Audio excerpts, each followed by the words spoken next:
Social media overall has a positive influence on our lives. If engaged thoughtfully, you can better maintain relationships with family, friends, and your community, as well as interact with like-minded folks all over the world. Over the last few episodes, I've attempted to highlight the ways social media can be positive. As a therapist, I see the good and bad side of being engaged online. Lately, I've been thinking a lot about trauma. The folks I've worked with have been through a lot. It occurred to me that I've heard about social media being both the cause and a therapeutic outlet. Today's episode takes a look at social media's complicated relationship with traumatic events. My name is Chris Morandi, and this is Old Cove Road. If I told you what I'm really thinking, you wouldn't listen for long. Yeah, you'd ask me if I'd been drinking. No, I tell you, you couldn't be more wrong. While social media has a lot of positivity, it's not all good. There's actually some seriously bad stuff going on. Here's Michelle Mix. So practically speaking, I spent 3 years for a smartphone chat messenger company. So there I was responsible for engaging directly with global law enforcement officers to provide support and educational seminars regarding policies and procedures for internet child exploitation investigations. And then as for my academic background, I did my undergrad at the University of Waterloo, which is here in Canada, and I majored in legal studies there. And then now currently I'm working on my master's in criminology and socio-legal studies at the University of Toronto. And so here my research project is focusing on internet child exploitation police officers, perceptions of child pornography legislation, whether or not it needs to be reformed, and then in what kinds of ways it does need to be reformed. Cool. It's really fascinating work. So before we dive into some solutions, what you're working on, maybe we should first define some of the problems. What are some of the ways folks are being exploited or taken advantage of online? So it's really hard to actually, A, define these behaviors, and then B, measure them to kind of understand their prevalence. Mm-hmm. But some of the things that are definitely happening online, definitely cyberbullying. This is one area that definitely in research is lacking a universal definition. So the various prevalence rates really differ across studies. Another important one is the non-consensual distribution of images. So this can kind of be thought of as revenge porn. So I share an image and then it ends up getting shared outside of the relationship at some point without my consent. So a lot of it is even with people that don't know each other online, they meet, they forbid, and then they feel that they trust this person and they send the image. And then quite frequently, it's pretty soon after they realize that that's not actually the person that they thought. And then, so yeah, there's this fairly new type of phenomenon, which is known as swatting. Have you heard of it? No. You make a prank phone call to an emergency service, and then you call like this dispatch of large services. So like it can be like police officer, firemen, depending on what you make the call for. And then they like storm into someone's house, assuming that they made the call and they're not answering the door. Oh, swatting like the SWAT team. Yeah, they like storm into a place where they're not answering. And actually there has been cases in the States where youth have actually died from this. Like they didn't answer the door because they didn't think that anyone was coming. The emergency services busted in and one boy ended up dying in the midst of all of this. Oh. So it's a very serious phenomenon as well. And then definitely trafficking. So there's the most common form we think of is like human trafficking for sex. And then there's also labor trafficking though, as well as organ is we're seeing a rise in that as well. And especially the internet being used for that. And then the last two are kind of what I'm more interested in within my research. So that's child luring. So that's really just using any type of telecommunication in order to perpetrate an offense under or on a child that they know is under the age of 18 or believe that they are. And then as well as child pornography. So that's it can either be coercing a child into producing child pornography and sharing it with them, or just on a lot of social networks, there are just groups of individuals that are producing and sharing child pornography. Yeah. So these things, I'm sure, have been going on for a while now. What do you think makes social media an ideal platform for these things to take place? Yeah, so I think there's a few things of why the internet has made this an ideal platform. And I think that one of them is definitely the anonymity that it provides. So it's kind of this feeling of that you can do anything and not get caught. And I think that this is kind of like the culture of cyberbullying as well, specifically, because there's so much of it happening, and they know that really, like, since everyone is doing it, like, you're not going to get caught in a lot of cases, which is really unfortunate at this time. Yeah. I think another piece of it is that instant gratification that you can get. So again, if you see that with cyberbullying, you know you're going to be able to get a rise out of someone fairly quickly because everyone is so dependent on technology and everyone has their phone on them basically all of the time. Because social media platforms and the internet are sort of the Wild West, Michelle says it's difficult to get a true sense of how widespread these issues are. People are being affected, though. Vulnerable populations include children and teens. However, adults are actually the largest targeted population of explicit images being distributed, and things like being catfished and blackmailed. So why aren't social media platforms able to regulate and govern the troubling things happening on their watch? Michelle says the answer is that when platforms like Facebook and Twitter were developed, these things simply weren't considered. In regard to solving these problems, we've got a long way to go. The research first needs to get a better handle on things like demographics of perpetrators and how these things are specifically happening. Once we have a better sense of this, policies and laws need to be put in place, and resources need to be established for those affected. While social media can certainly cause trauma, it can also be a great resource for healing. In exploring this side of social media, I came across an article by Catherine Bogan. Her article focused on social reactions to disclosures of sexual trauma on Twitter. Catherine was kind enough to join me for a conversation on this topic. So we noticed in 2017, in October, after the release of the Access Hollywood tapes, there was this hashtag that was trending on Twitter, #NotOK, in which women were sharing details of their first assault experiences after Kelly Oxford had set out this call on Twitter saying, women, tweet me your first assault experiences. She shared some details about an experience she had when she was 12. And we were just really, I guess shocked is the wrong term because, of course, we as researchers in the field know that these experiences are quite common. But I think we were all very moved by people's willingness to share their narratives and really come together as this community of survivors disclosing en masse online. So we collected data over the course of that week that the hashtag was trending in October and wound up analyzing the data in actually 2 separate articles to look at when people disclose sexual victimization experiences online, what do they say? What are the details that they choose to prioritize? How do they characterize their own assault and violence experiences? And then how do people online tend to respond to those survivors who disclose? Do they respond in a healthy, helpful, pro-social way, or do they respond in a way that is potentially victim blaming or harmful or challenges the survivor's experience? So we were really excited by the opportunity to capture the data and also really moved by a lot of what we found. Yeah, awesome. So before we talk about what you found, tell me a little bit about your background and how you were kind of able to catch this opportunity like you did. Absolutely. So I graduated with a degree in political science, but all of my research in undergrad was in women's reproductive rights and access to abortion and contraceptives. And then when I graduated, I worked in a violence prevention research lab down at the University of Pittsburgh for a short time and wound up working with sexual minority women who had been victims of intimate partner violence, as well as homeless and foster youth who had experienced trauma. So I had some experience working with survivor communities and marginalized communities. And then I wound up coming to this lab as a project coordinator at Rhode Island Hospital doing violence prevention work with Dr. Lindsay Orchowski. And so up here, we facilitate and evaluate violence prevention programming with middle and high school students.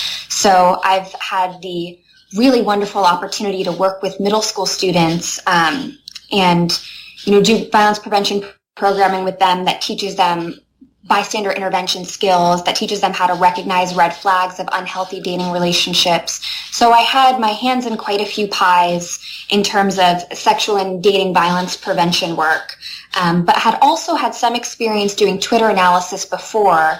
I had done Twitter analysis with Dr. Heather McCauley, looking at hashtags like maybe he doesn't hit you, which, looks at different forms of intimate partner violence besides just physical violence. And I had also done some Twitter analysis with staff down at Pittsburgh on the way that Twitter responded to HPV vaccinations when that sort of hit the news. Oh, fascinating. So when you were doing this research exploring #NotOK, what did you find? So we found that when women do disclose their experiences of violence, they tend to disclose kind of the descriptives, the who, what, where, when, why, and how of their assault experience, which could be as a result of the Twitter medium itself, where, you have to condense these very deeply emotional, deeply felt experiences into 140 or 280 characters.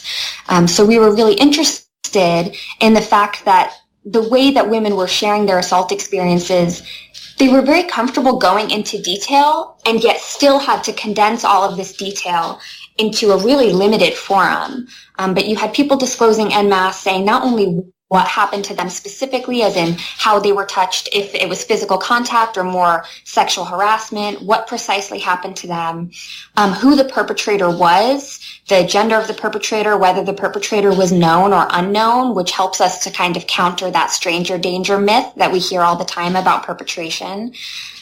Where the assault occurred, if it was, in their office or the place that they worked, if it was at home, if it was in a park or on public transportation, when, including the age of the assault. And I think as a result of Kelly Oxford's initial call, we did get a lot of people disclosing that they had been assaulted as children, which isn't necessarily what we expected to find, but I think points to a much larger problem that victimization does tend to impact people who are under the age of 18 disproportionately.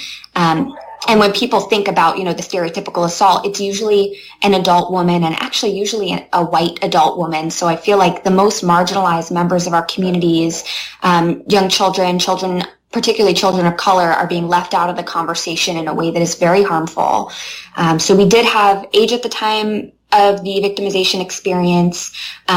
We had the how, which we characterized as either how the experience made an emotional impact, how the survivor felt in the aftermath, if they experienced PTSD, if they had sort of fear and anxiety response, if they, had resentment toward their perpetrator, as well as the tactic that the perpetrator themselves used. So the how, as in he, cornered me in my office, backed me up against a wall, screamed at me while holding a gun. So you have the sort of intimidation tactics that these perpetrators would use in order to guarantee a higher rate of, for lack of a better term, success in their violence perpetration.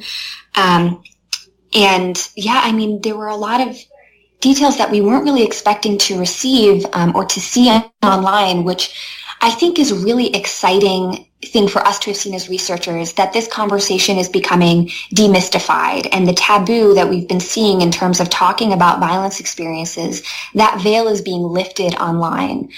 We do some analysis of the online disinhibition effect, which is a phrase that was coined by Suler in 2004 on, when people do use the internet and discuss their experiences online, you have this anonymity effect that occurs where people feel comfortable behaving in a way that they would not feel comfortable behaving in person. And that could be for a variety of reasons. It could be because of just the anonymity that folks are allowed online. It could be because they're not being subjected to, negative facial response or problematic body language in response to what they're saying. They don't have to read the expressions of the other people that they're talking to. So this has, two potential effects. It could empower survivors who are nervous about receiving a negative response to their disclosure to disclose, because they don't have to fear, the respondent making a horrified face or backing away or, breaking eye contact. They don't have to be nervous about those body reactions. So they might feel more comfortable saying what they've experienced. And then on the flip side, you have the more harmful potential outcome, which is the trolls. People online who, feel comfortable saying really despicable and harmful things to survivors because they don't see the survivor's reaction. They don't see, tears coming to their eyes or a sad expression on their face or their, body turning away or them looking afraid. If you don't have to deal with those, with seeing the potential harm that your negative reaction has created, you're probably more likely to give a negative reaction. So that was some of the feedback that we had seen. And then when we think about, in terms of the positive and negative reactions paper, we saw people, trying to respond well, but frequently responding in a distracting way where, they draw attention to the trend of hashtag not okay, as opposed to responding specifically to survivors and what they had to say. Interesting. Yeah. I think you walked right into my next question. So I'm a little conflicted about whether or not disclosing things like this online is healthy or unhealthy. As a therapist, I'm a bit concerned about disclosing stuff like this and then not having any follow-up. So you talked about some of the healthy things, right? So it gives disclosing online and this hashtag gives a platform for people to open up and start talking about things. But do you think that talking about it online stymies some of the follow-up, some of the actual work of recovery that needs to happen going forward? So I think that's a really fascinating question, and I think that's definitely a future direction of the research, where we know that when people choose to disclose, the folks who are disclosing are, first of all, less likely to be the people who are experiencing self-blame. So the higher rate of self-blame, the lower likelihood to disclose. So already you have a bit of selection bias in the people who are talking about their assaults online. But in addition to that, we know that it's so important to receive positive reactions to disclosures, and it's feasible that the people who are seeking online platforms like Twitter or Facebook or Instagram to disclose are people who don't have access to traditional means of support. So if you have members of a community who don't feel as though they have financial or economic access to a clinician or a trauma-informed therapist, or people who, don't have access to a support group or a supportive family or a religious community that's going to hear them out, those might be the people who are turning to social media as a platform.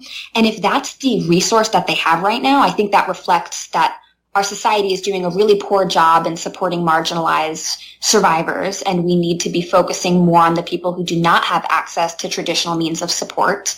And in addition, that it's possible that even the folks who do have those more formal support providers, whether that's, social networks that are really supportive, institutional support from a college or university, or local police or local clinicians, even those people might be having negative experiences trying to disclose to those institutional providers, and so might be turning to Facebook and Twitter and Instagram anyway as an alternative means of rallying network and social support.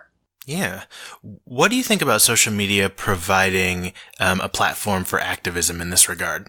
Yeah, I'm a big fan of hashtag activism, actually. I think, it walks a fine line because you do have sort of media outrage culture where our attention spans are just so short that something happens online and people get up in arms about it, and then 2 weeks later it's disappeared.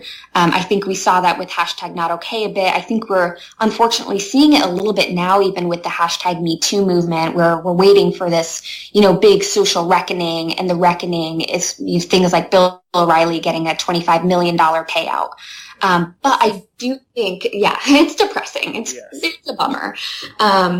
But I do think in terms of people actually accessing care online, I do see in the research that that's a direction that clinicians are really going to, where how do we establish free, accessible mental health care for people who don't have transportation, who don't have the funds to see a clinician, but can log on and have their online support group, or have modules that teach them about how to manage their PTSD, or that have modules about reducing self-blame. And I do think public health messaging online is going to be a massive area of health outreach in the next decade.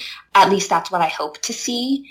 And that not only are these platforms going to be more accessible for marginalized communities and communities that are at the highest risk for violence, but also that people who just feel a lot of shame at the thought of, going and finding a clinician or having to be in therapy, which is still unfortunately very stigmatized, those people might feel more comfortable logging online and reaching out to someone via Messenger and saying, I'm having a rough day. So if clinicians and support providers are able to shift some of their client time to media platforms, I think that would be a really helpful option for some folks. And I also really do hope to see that this network building on social media where survivors are getting to reach out to each other and getting to know that they're not alone and that other people really share this narrative and are able to help them build this community, that we're going to see sort of the organic formation of social support and instrumental support for survivors, where if someone experiences an assault, they can, reach out to a friend online and someone will actually give them a positive response. And that, I think, is really the next direction where social media response online needs to go, is not only offering this platform to survivors where they may or may not receive a positive reaction, but actually educating the public on what constitutes a positive reaction to a disclosure. That trying to distract someone from their negative experience is not actually helpful. Though it may be well-intended, it comes off as silencing the survivor, not caring about what they have to say, not prioritizing that the survivor has agency and is able to, discuss what they want to discuss in that moment. And it actually really disempowers survivors when someone, maybe lovingly tries to distract them away from their experience. So instead, educating the public that providing emotional support, providing instrumental support and tangible support, where if someone says, I need a ride to the hospital to get an evidence collection kit done, that support is offered and given, saying things to survivors like, I believe you, I'm here for you, what do you need from me? Reasserting agency to survivors like, this is your decision-making process. If you want to report that person, I am here. If you don't want to report that person and you just want to, sit on the couch and watch a silly Netflix show, we can do that too. If you just want to reach out to me and chat via Messenger and you don't want to follow up with police or campus police or a counselor, that is your decision. So making sure that people on social media are seeing via possibly public health oriented ad campaigns or some other form of information sharing, that ways that we think we might be responding helpfully, we might not actually be as helpful as we think we are. And there are proven scientific ways to react to survivors that have really positive outcomes on health, that reduce PTSD, that reduce depression and anxiety symptoms after an assault, that increase feelings of survivor agency, and reduce self-blame. So I think those are areas that we need to go in terms of both providing resources to survivors and educating the public and how to respond appropriately to survivors. Awesome. Very, very well said. You just made me think of like 10 questions at once. Let me see if I can put them together. So I work currently as a therapist in an emergency room, working with kids who are coming in, experiencing some sort of mental health crisis, whether that is suicidal thoughts or otherwise. A lot of times conflict surrounds the kiddo's phone, right? So something bad happened or some sort of conflict happened and the parents took away the kiddo's phone, and this is causing some sort of crisis for them. And a lot of times I have conversation about sense of community. So our sense of community is changing. It's not just our neighbors anymore. There are a lot of online communities that can be helpful and supportive, specifically with people who are going through some stuff similar to what we've been talking about. First of all, what's your sense of how community is changing, but more specifically, how online communities can be helpful? Wow, that's a huge question. I love it. I do think that social media has provided a platform for people to build community, for communities to be very intentional in their scope, in their aim. Communities in that sense online can really have a mission. And I think that that's what hashtag spaces like hashtag not okay, hashtag me too, and these similar movements have created, is kind of an I see you, I hear you, I share your experience. Let's build something really pro-social and positive from this. So I think about, the the young woman or the young man in Missoula, Montana, who does not have a lot of folks nearby who will understand an assault experience, or is not confident that their community is going to react in a positive way, going online and, actually evincing these really positive help-seeking behaviors by reaching out to a community that is focused on the internet, and saying, I need help, I need support. This happened to me. I don't know what to do. I don't know how to respond. I don't trust that my family is going to be there for me if I tell them. And so you have these communities popping up. I think about the violence experiences of queer and trans youth of color who really have, such unfortunately high risk and low resource. These people who are deeply marginalized, potentially in their home communities, in their religious communities, in their families, but have the ability to build incredibly powerful, supportive, loving community online, and to create safe spaces. And I know people scoff at that term, but I think safe spaces are wonderful and fabulous. And they're able to create safe spaces in an online forum. So when parents take phones away from kids, they really are taking these social resources away that might be life-saving and life-altering for a lot of youth who don't have the in-person support. So I would say to those parents, I understand your fear. I understand the impulse to, make your child interact with real people in a real setting. But even in terms of the way that young people try to make sense of the world and community, so much of our socialization is happening online that to them, the person on the other end of the computer, that's real human interaction. That counts. And I think it's important that we continue to allow youth access to whatever sort of community building is working for them. And I do think that social media community building is working for us. Yeah, well said. So I think this is my last question. One of the things that parents also say, one of the things we see in the emergency room is that kids are brought in because they've posted things on social media. They've posted a picture of their cuts, or they've posted a picture of a bottle of pills and made some comments about wanting to die, those kind of things. And when I'm interacting with parents, sometimes they say things like, oh, they're not being serious, they're just looking for attention, this isn't really happening, those kind of things, it's just attention seeking. And I agree with them in some ways that it is attention seeking, but the reason that they're seeking attention is because they need help. It may not be the most appropriate way to get attention, but it was effective. It got them to the emergency room, and it got them talking with me about what's going on. How do you think people should respond to people reaching out, asking for help, talking about the things that we've been talking about online? How do they do that in a healthy way?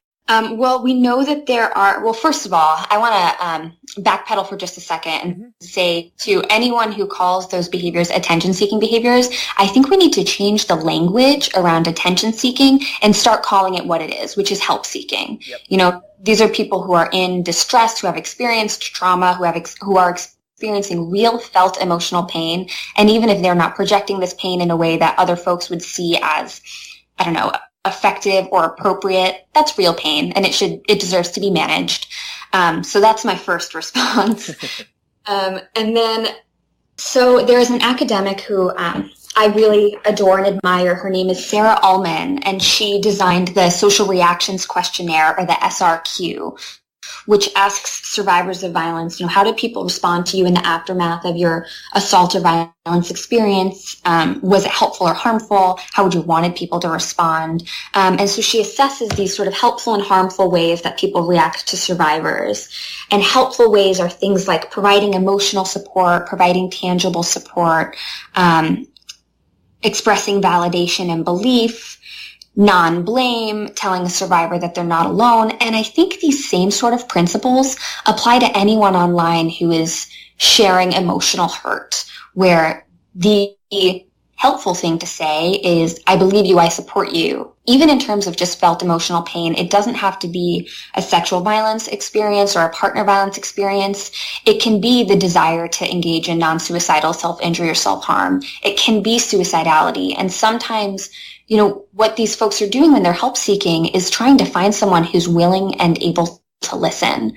So just saying to that person, I hear you, like I hear that you are in pain. And I think this is part of the public health messaging that's going to be so important online in the next several years, is really training the public in effective ways to respond to people and ineffective ways to respond to people. If kids were taught in, middle school that if one of your friends says that they're sad, these are, active listening skills, I think that would be wonderful. But while that's probably not going to be involved in a middle school curriculum anytime soon, that's something that we can do on the internet, through ad campaigns, through, if there's a local hospital that is well known or popular that has on their Twitter page, when your friend says X, Y, or Z, you respond with A, B, and C.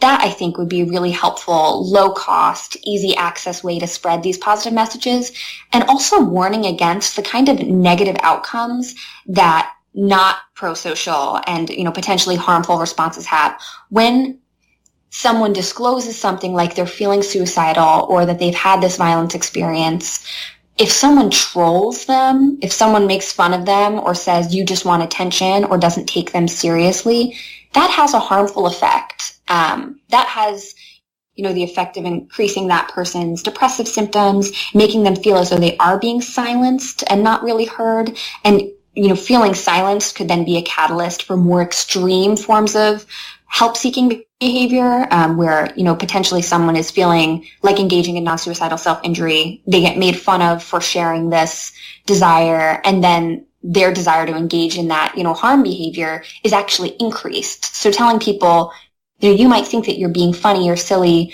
or, that this person's not really in pain, but assume that everyone is in real pain. And I don't know how we get trolls online to stop trolling. I don't know how we do that. I wish I did, because I truly think it's like a socially abhorrent behavior. But I think just these ad campaigns of this is how you respond in a helpful way. This is what an unhelpful response could potentially do to someone and the outcome that it could have. And as much as I hate to say this, I think we need more policing of our online spaces in a way that's going to make a positive social impact. I have a lot of problems with the way that Facebook tends to police their users. I think, Facebook policing is so biased towards cisgender heterosexual white men that the people who wind up being banned are, queer folks of color who are sharing their own trauma experiences and trying to call out the dominant majority. And I think, online control of support spaces has been biased in favor of the groups in power for a really long time. And in order for online spaces to truly be safe and to truly empower survivors and people who are experiencing mental health difficulties or who are really struggling, that bias needs to shift in the other direction. We need to be creating spaces for oppressed people and minorities in a way that we've just failed to do, really institutionally failed to do so far. Yeah. Well, Katie, thank you so much for talking with me and for coming on Old Cove Road and sharing your work. I really enjoyed our conversation. Of course. Thank you so much for talking as well. I really enjoyed this.